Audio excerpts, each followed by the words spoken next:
Allahumma salli ala Sayyidina Muhammad wa ala ali Sayyidina Muhammad. Ibu bapak, saudara-saudara sekalian, teristimewa yang saya hormati, yang saya cintai, kakanda saya, Bapak Haji Halim beserta istri dan keluarga besar yang insya Allah dimuliakan dan dirahmati oleh Allah Subhanahu wa Ta'ala. Ini nasihat buat calon pengantin, pengantin baru, baik yang baru akad nikah besok maupun yang baru 2 anaknya. Semua ini kita pengantin baru, ya. 1, Adinda siapa tadi namanya saya lupa. Fania. Adinda Fania, 1, percayalah tidak ada rumah tangga yang tidak ada masalahnya. Itu dulu. Bohong ini kalau dia bilang tidak ada masalahnya dalam rumah tangganya. Bohong. Mana ada rumah tangga tidak ada masalahnya? Ustadz, banyak juga masalahnya itu Ustadz. Apa masalahnya? Banyak janda-janda pura-pura curhat. Ustadz, saya ada masalah Ustadz. Mohon bimbingan saya cari imam.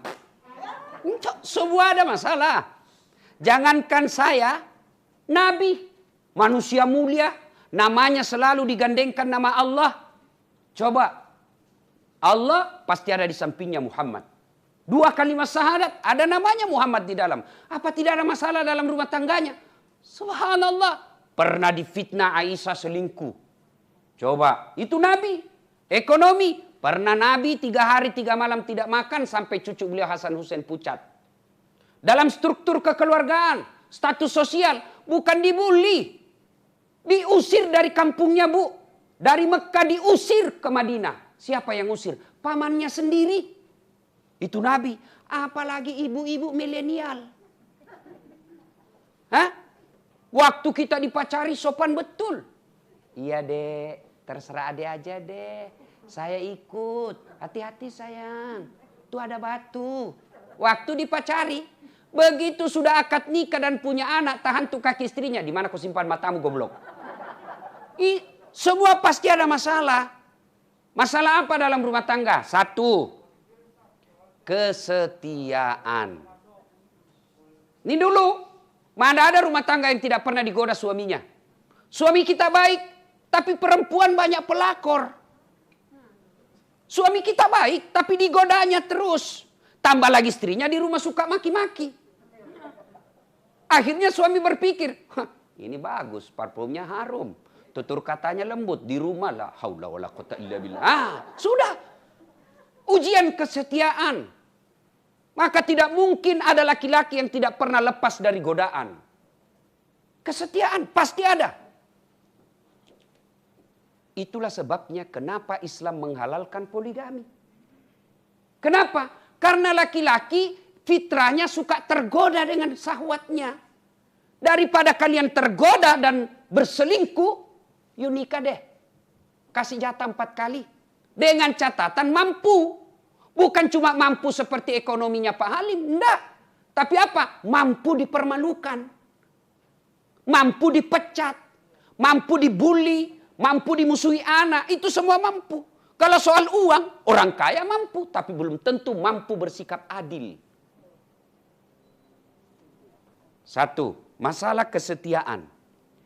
Jangan salahkan suami yang tidak setia. Salahkan juga dirimu, kok bisa suamimu selingkuh. Bisa jadi tutur katanya istri kasar. Bisa jadi istri cantik kalau pergi pengantin. Arisan keluar semua bajunya yang jutaan. Giliran mau tidur sama suaminya. La haula wala quwata illa billah. Tidak sikat gigi. Pulang suami. Ada itu yang bedak, itu yang melengket semua di wajah. Dikasih timun. Nonton naik kakinya di atas kursi. Dia buka ketiknya sambil menguap. Bagaimana suami tidak selingkuh? Maka kalau ibu-ibu tidak mau suami selingkuh, maka tolong jaga suamimu dengan baik. Tidak mungkin orang lain yang jaga suami kita. Lalu siapa yang jaga suami kita? Ya istrinya dong. Gimana cara menjaganya? Bukan disita HP-nya. Bukan ditelepon setiap 5 menit. Video call. Di mana kau Pak? Kau siksa namanya suamimu. Lalu bagaimana cara menjaganya? Komunikasi dengan tetap memuliakan dia. Jam 8 telepon, Pak gimana kabar? Jangan lupa sholat duha. Jangan Pak, kamu lagi pasti sama sekretarismu. Apa ndak jengkel? Yuk dicarikan nafkah kau curigai terus. Dibelikan kau pembeli cincin, kau curigai terus. Bagaimana istri? Suami tidak jengkel. Coba diingatkan. Pak, sholat duha. Rezeki itu bukan kantor yang menentukan. Tapi Allah, jangan lupa sholat duha. Apa tidak nyaman perasaan kita sebagai suami? Jam 10 video call. Tapi video callnya apa? Pak, saya lagi baca Yasin. Nyaman kan? Begitu mau maghrib lagi, dia video call lagi suaminya. Tapi apa? Video call dengan cucunya lagi ngaji. Demi Allah, perempuan manapun goda suaminya tidak tergoda. Kenapa? Istrinya di rumah meskipun sudah mati baterainya, tapi akhlaknya mulia. Iya Bu? Benar? Hah? Gimana kita tidak tersiksa? 1 jam keluar ditanya, di mana kau? Di mana kau? Di kantor. Bohong! Memangnya suamimu jajahan? Jangan ketawa, saya serius ini. Hah? Gaspol memang. Maka ibu, kan ini di gaspol karena ibu-ibu yang banyak. Coba kalau laki-laki yang banyak, lakinya segas. Maka ibu keliru, ndak bawa suami. 1, kesetiaan. Jadi jangan menuntut suami setia, lalu ibu tidak pandai menjaga suami. Caranya menjaga, ingatkan, bukan diintimidasi. Enak kan Pak, jangan makan di luar hari ini. Hari ini saya masak spesial buat Bapak, makanan kesenangannya. Nyaman perasaan kita sebagai suami. Tapi kalau WhatsApp-nya masuk, jangan lupa singgah beli cincin. Masih baik kalau cincin, kalau pembalut. Coba ya. 1. Yang kedua, masalah dalam rumah tangga. Ini calon pengantin, ekonomi. Tapi kaya bapak bukan jaminan bahagia. Kalau kekayaan membuat orang bahagia, demi Allah tidak ada orang kaya yang cerai. Coba lihat anak-anak orang kaya. Mewah ketika pengantin. Baru 2-3 tahun cerai. Menunjukkan ekonomi bukan faktor utama membuat rumah tangga bahagia. Tapi apa yang membuat rumah tangga bahagia dari segi ekonomi? Bukan banyaknya harta, bukan melimpahnya tabungan, bukan mewahnya rumah, bukan megahnya mobil, tapi apa? Rasa cukup dengan apa yang kita miliki. Ada orang gajinya cuma 3 juta per bulan, tapi tidak pernah bertengkar dengan suaminya. Kenapa? Karena istrinya selalu merasa cukup. Nah, ibu-ibu kan biasa. Yang membuat dia miskin bukan karena rezekinya tak ada. Tidak mungkin Allah tidak memberikan satu rumah tangga rezeki. Tidak mungkin. Allah itu bukan maha penganiaya. Allah itu maha kaya dan maha pemberi. Lalu kenapa ada orang bermasalah ekonomi rumah tangganya? Bukan karena tidak ada rezekinya, tapi karena dia tidak mensyukuri apa yang Allah berikan. Contoh, kalau gajimu 5 juta, gaji suamimu 5 juta, you hidup deh gaya hidupmu 4 juta. Supaya ada lebihnya. Tapi ibu-ibu modern sekarang, terutama yang tinggal di kota-kota seperti Jakarta ini, gaji suaminya 5 juta, gaya hidupnya 7 juta. Tidak pernah cukup. Kalau gajinya suamimu cuma 5 juta, you tidak usah pakai handphone yang 4 kameranya. Jangan ketawa, saya serius ini Bu. Untuk apa 4 kamera? Kan overdosis. Cuma 1 yang kau mau pakai. Contoh yang membuat kita miskin. Contoh. Gajinya suami cuma 5 juta. Datanglah istrinya. Bang, belikanlah saya tas. Karena kita ini merasa cinta kepada istri. Oke dek, belilah, enggak apa-apa. Oke, selesai masalah tas. Begitu selesai masalah tas, selesai di situ. Tidak muncul masalah baru. Apa masalah baru? Masa tasku enggak connect dengan jilbab? Masa warnanya beda tas dengan jilbab? Beli lagi jilbab. Sudah salah. Sudah beli jilbab? Enggak matching dong. Masa mereknya beda dengan sepatu? Beli lagi sepatu. Padahal awalnya masalah tas. Iya toh? Itu dari segi aksesoris. Apalagi dari kebutuhan kecantikan diri. Saya baca iklan, la haula wala quwata illa billah. Untung istriku tidak gitu. Saya bilang mati saya kalau istri saya begini. Coba ibu-ibu sekarang, lain sabunnya untuk muka, lain sabunnya untuk ketek, lain sabunnya untuk paha. La haula wala quwwata illa billah. Saya ini Bu, sabun cuci yang colek pun jadi untuk ketek saya. Selesai, yang penting ada busanya. Ini yang disebut gaya hidup melebihi penghasilan. Gaji suaminya 7 juta per bulan, mau juga gunting kuku di salon. Padahal umurnya sudah 50, pret. Saya kan lewat di Makassar, Bu. Saya lihat itu ada salon, ada gambar jari. Saya tanyalah supirku, apa itu maksudnya, Dek? Dia bilang, ini Ustaz, tempatku gunting kuku. Apalagi namanya itu, Bu? Nah, dia tahu semua ini. Coba. Saya tanya, berapa itu satu kuku? Dia bilang, itu Ustaz, satu kuku 20.000. Berarti kalau 20 kaki, 20 jari, berarti 200.000. Gunting kuku 200.000. Apa enggak takabur? Saya gunting kuku, Bu, praktis. Selesai. Jangan ketawa, saya serius. Oke lah kalau ibu Haja, ibu Nyonya Pak Halim kaya. Boleh ibu gunting kuku di salon, pakai sabun segala macam jenis, boleh. Tapi jangan lupa kalau tidak bersedekah, ibu rugi namanya. Satu. Jadi ekonomi solusinya bukan banyaknya, tapi syukurnya. Ya? Istri saya bilang begini. Kan saya bilang gini, Bu. Ngapain kau pusing? Soal duit kau tidak bawa mati. Tapi dia bilang apa? Iya, duit tidak dibawa mati. Tapi kalau tidak ada duit, rasanya mau mati. Saya bilang pengaruh medsos lagi. Tuh, ya. 3. Masalah dalam rumah tangga. Percampuran 2 keluarga. Pasti satu keluarga pengusaha tiba-tiba masuk satu keluarga miskin. Pasti masalah itu. Masalahnya apa? Suaminya kasihan karena miskin. Kan anaknya terhormat, tapi kan belum tentu bapaknya karena orang kampung. Ya kayak kampung lah. Akhirnya mulailah ada hinaan-hinaan sedikit. Apa tuh bapakmu bikin malu-malu? Bawa pesta kok begitu caranya? Mulai masalah. Iya kan? Apalagi kesenjangan ekonomi.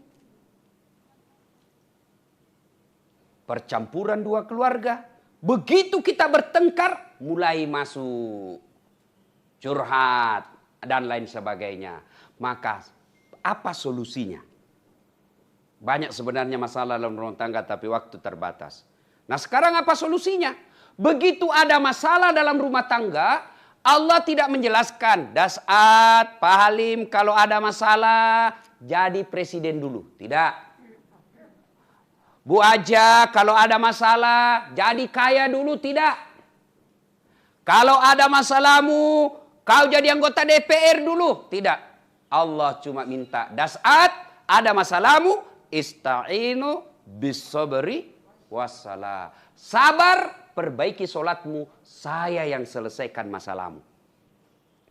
Ini ayatnya. Lalu apa aplikasinya? Apa prakteknya? 1, begitu ada masalahmu, yang pertama kau lakukan, sempurnakan solat. Kenapa solat, Ustadz? Karena solatlah segala-galanya. Saya berdoa, doamu tidak diijabah kalau kau tidak solat. Saya sedekah, sedekahmu tidak sampai kalau kau tidak solat. Saya bangun bantu anak fakir miskin. Saya bangun pesantren. Saya dirikan masjid di kampungku. Kalau kau tidak solat, semua itu tertolak. Berarti yang pertama ada masalah, perbaiki solat. Mohon maaf. Biasanya kita perempuan banyak tidak solat kalau ada pengantin. Coba kita praktekkan besok ya. Hari apakah akad nikahnya nih? Sabtu toh? Coba itu banyak ibu-ibu tidak sholat itu hari Sabtu. Pestanya jam 12. Mulai ke salon jam 10. Ya kan? Oh, jilbab dipakai, jilbab sakaratil maut. Yang 3 lapis itu, Bu. Kuning, kiri, abu-abu. Ada juga kayak pohon-pohon di belakangnya itu biasa. Ya kan?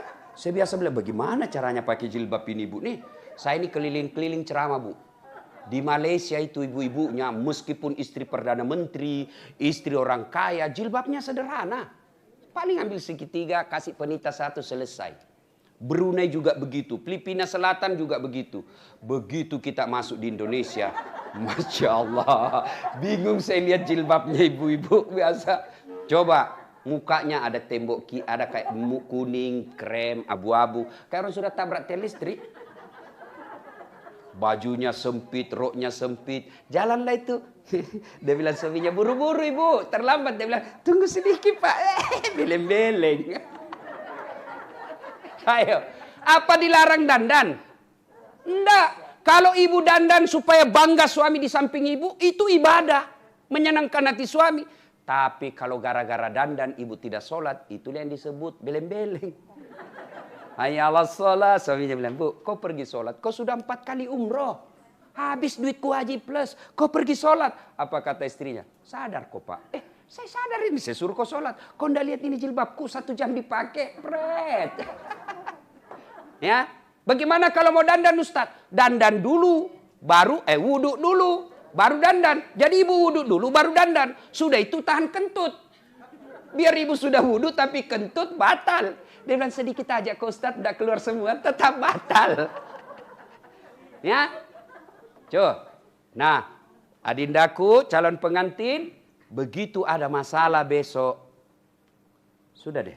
Langsung sholat. Perbaiki sholat. Jangan ada masalah curhat. 2. Ada masalah doa kepada Allah. Hidayah bukan dari bapak. Hidayah bukan dari bunda. Hidayah bukan dari ustadz. Tapi siapa yang membawa hidayah? Allah subhanahu wa ta'ala. Maka berdoa. Alhamdulillah saya berdoa ustadz. Tapi doanya bukan dalam sholat. Di mana dia berdoa? Status. Tak kusangka kau begitu. Kesepian banget. Sibuknya itu Tuhan mau baca statusmu. Ya Allah lindungilah suamiku. Pret. Berdoa dalam sholat. Doa itu tidak harus bahasa Arab. Doa mau pakai bahasa Padang boleh. Bahasa Sunda silahkan. Bahasa Bugis boleh. Bahasa Jawa boleh. Bahasa Prancis pun boleh. Kalau ibu tahu. Bahkan boleh pakai bahasa isyarat. Sudah boleh. Allah tahu. Daripada ibu bahasa Arab tidak tahu artinya. Kan bingung malaikat. Apa maksudnya ini ibu? Dia mau doakan suaminya setia. Tapi doa dia baca doa minta hujan. Kan bingung malaikat. Iya. Maka berdoa silahkan curhat. Tapi bukan di Facebook. Bukan di Twitter. Bukan di Instagram. Tapi doa sepertiga di akhir malam. Kalau tidak bisa sepertiga di malam. Selesai sholat maghrib nunggu isya. Curhatlah di situ. Ya Allah. Tak kusangka suamiku seperti ini. Tapi inilah jodohku yang kau berikan. Tidak mungkin saya menikah tanpa restumu ya Allah. Karena engkau yang menentukan jodohku. Tapi ya Allah. Tidak mungkin saya bisa mengawasinya. Engkau yang maha mengawasi. Lindungi dan pelihara suamiku dari wanita-wanita jahat. Buat dia pusing kepalanya kalau dia tidak lihat saya 1 jam. Dikabulkan. Ya? Bagaimana Pak Halim? Masih akal ini. Ibu-ibu tidak usah jaga suami. Biar ibu jaga, suami lebih tahu. Ibu periksa HP-nya. 2 HP-nya bu. Apalagi kalau orang kaya. Sudahlah. Lebih minta kepada Allah. Caranya dalam doa. Jadi besok dek kalau ada masalah selesai pengantin, jangan curhat sama orang. Curhat sama orang pasti dia cerita. Saudara belum tentu baik. Saudara kita ketika situasi psikologisnya baik, dia akan baik. Tapi kalau dia dihasut, datang dengki, datang istrinya yang cemburu. Maka dia kasih kita pertimbangan yang keliru. Masa begitu sih Ustaz? Tidak mungkin dia jahat sama saya. Dia kan saudaraku. Siapa yang dorong Nabi Yusuf masuk sumur? Ayo, saudaranya. Itu pelajaran buat kita. Jangan kau curhat sama saudaramu. Nah, masa sih begitu Ustaz? Dia kan masih saudara paman saya. Itu paman saya, saudara bapak saya. Siapa Abu Lahab? Siapa Abu Lahab? Pamannya Nabi, saudara bapaknya Nabi. Lebih baik begitu ada masalah. Curhat dalam doa. Tapi demi Allah, doamu tidak dijabah kalau kau tidak sholat. Ya? Nah, yang kedua. Begitu ada masalah. Sabar. Sabar. Apa itu sabar Ustadz? Apakah sabar itu kita lihat suami kita bawa perempuan masuk rumah? Saya sabar. Bukan sabar itu beleng-beleng. Lalu apa itu sabar? Alladzi isa asabatum musibah qalu inna lillahi wa inna ilaihi rajiun. Tiba-tiba kita dengar suami kita bicara kasar. Sudahlah, ucapkan saja di depannya. Inna lillahi wa inna ilaihi rajiun. Saya tidak mati. Kamu tidak mati secara fisik. Tapi mati sudah orang yang kukenal sebelum saya nikah. Itu. Maksudnya apa? Kok bisa begitu ya bang? Dulu waktu kau belum nikah saya baik betul. Maka saya ucapkan innalillah. Karena orang yang saya temukan sebelum menikah ternyata hilang sifatnya, fisiknya masih ada. Hah? Satu ya, yang berikutnya. Sabar. Yang berikutnya, cara menghadapi masalah. Birrul walidain. Benar sekali Bunda. Ibu Halim tadi katakan. Ridallah fi ridal walidain. Suktillah fi suktil walidain. Dengarin ibu-ibu, dengarin ini. Ibu pernah kan ucapkan begini, pilih mamamu atau saya istrimu. Mamamu atau istrimu. Pernah ibu bilang gitu toh? Pernah? Pencitraan lagi nih ibu-ibu. Ya kan kita ini suami sering sekali bilang gitu. Kau pilih mamamu atau saya istrimu, pret. Mana bisa dipilih itu? Dengarin ibu. Tidak mungkin suami pilih istri dengan ibunya. Sama-sama penting. Tolong jawab dengan jujur ibu. Tolong jawab dengan jujur. Siapa yang mengandung suami? Siapa? Siapa? Ibunya. Siapa yang lahirkan? Ibunya. Siapa yang ngajari halal haram? Ibunya. Siapa yang suapi ketika kecil belajar makan? Siapa? Ibunya. Siapa yang ngajari jalan? Ibunya. Siapa yang dibelikan rumah? Suamimu. Istrinya. Ayo. Nah, siapa? Siapa yang terima gajinya suami tiap bulan? Penghasilan suami siapa? Apa dia kasih ibunya? Sisa-sisa dia kasih ibunya. Siapa dulu? Istrinya. Maka demi Allah ibu, jangan kau buat suamimu berdosa kepada ibunya karena kamu. Karena ada kami ini suami bukan takut, tapi tidak mau ribut. Akhirnya apa? Pilih. Mamamu. Jangan ketawa, saya serius ini. Tenang Pak, saya bela bapak-bapak hari ini. Itu kan tidak bisa dipilih. Maka yang baik, Pak, jangan lupa ibu di kampung. Kita bisa dapat semua ini karena doa dari ibu. Mudahkan rezeki dengan cara apa? Berbuat baiklah sama ibu. Itu yang baik. Birrul walidain. Ya. Yang berikutnya. Sedekah. Ada 6 kata Nabi. Sittatu asyain tasidupil umur. Ada 6 sifat yang membuat hidupmu jadi panjang dan tertolak dari bencana. Satu di antaranya as-sadaqatu. Saya yakin Pak Halim dan keluarga bisa eksis sampai sekarang ini. Meskipun usaha banyak diterpa masalah. Bisa eksis salah satu disebabnya. Karena kuat bersedekah. Ibu-ibu. Kalau anaknya mau terhindar dari narkoba, suaminya mau terhindar dari wanita jahat, sedekahlah. Gimana caranya? Niatkan. Bawa duit hari Jumat misalnya besok pagi. Bawa duit 5 juta. Cari orang miskin. Tidak mesti kita kenal. Lagi keliling kita. Kasih tahu yang driver. Ini kan ibu-ibu orang kaya semua ini. Saya bisa tahu karena casingnya kan beda orang miskin bu. Iya kan? Mas ke bawah itu. Sambil kasih tahu, Mas. Kita keliling Jakarta deh. Begitu cari orang miskin, dapat. Nih, doakan saya terhindar dari segala bencana. Begitu Pak Kirmis katakan amin, itu doa sudah. Ibu malam sholat tahajud, bawa duit. Ya Allah, ini ada duit 5 juta. Saya tolak bala, mudah-mudahan suami saya terhindar dari segala macam musibah. Bismillah.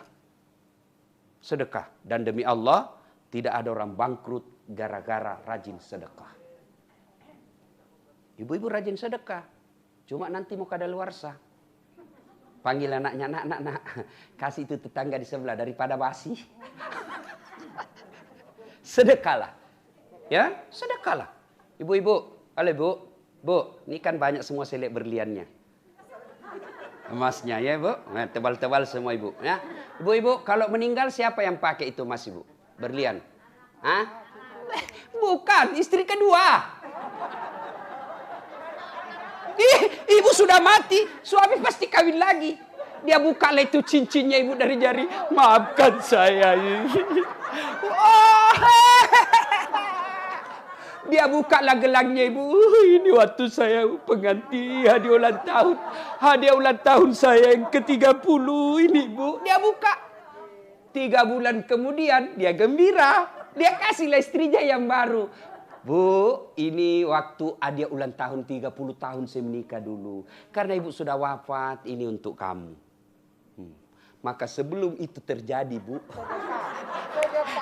Sedekah. Sedekah. Nah, ibu bapak, saudara-saudara sekalian, pada akhirnya ilmu yang saya sampaikan ini tidak ada faedah kalau kita tidak amalkan. Supaya ibu bisa ulang-ulang lagi, karena bisa dilupa lagi kalau usia 50 tahun ke atas. Kan susah.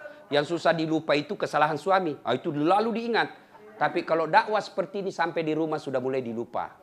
Bagaimana caranya supaya diingat kembali? Nonton saja nanti di YouTube saya. Ada di YouTube saya nanti gambarnya bagus, suaranya jernih. Carilah channel Das'ad Latif. Sudah itu jangan lupa like and share. Kan? Kalau ada iklannya jangan di skip. Nontonlah sedikit. Karena kalau ibu tidak nonton iklan, ibu hanya dapat ilmu, saya tidak dapat apa-apa. Dan alhamdulillah ibu, kalau ibu nonton dan nonton iklannya sedikit, bukan untuk saya. Tapi saya punya cita-cita besar di Makassar, ingin membuat markas, sekarang sudah jalan, markas kader ulama. Saya ingin melahirkan ulama-ulama, pendakwa-pendakwa yang tidak memaki, yang tidak menghasut, yang tidak memecah belah. Itu caranya kita didik. Maka saya akan membuat markas kader ulama Islam yang rahmatan lil alamin. Terima kasih Pak Halim atas kebaikan Bapak. Luar biasa. Saya berdoa mudah-mudahan Bapak sehat walafiat. Anak pengantin baru bahagia sesuai dengan harapan. Ibu diberikan kesehatan dan paling utama bisnis-bisnis lagi Bapak semakin berjalan dengan baik. Amin. Pak Halim ini banyak sekali membantu kegiatan dakwah saya. Maka begitu beliau minta acara, tidak langsung insya Allah saya datang. Terima kasih. Sebelum kita akhiri, mari kita berdoa kepada Allah Subhanahu Wa Taala. Mohon izin untuk mengirimkan suratul Fatihah kepada Rasulullah Muhammad sallallahu alaihi wasallam, khasiat dan keutamannya kita ikhlaskan untuk keluarga besar Sahibul Bait. Ila hadratil Nabi Mustafa Muhammad sallallahu alaihi wasallam, summa hususil Sahibul Bait. Al-Fatihah. Bismillahirrahmanirrahim.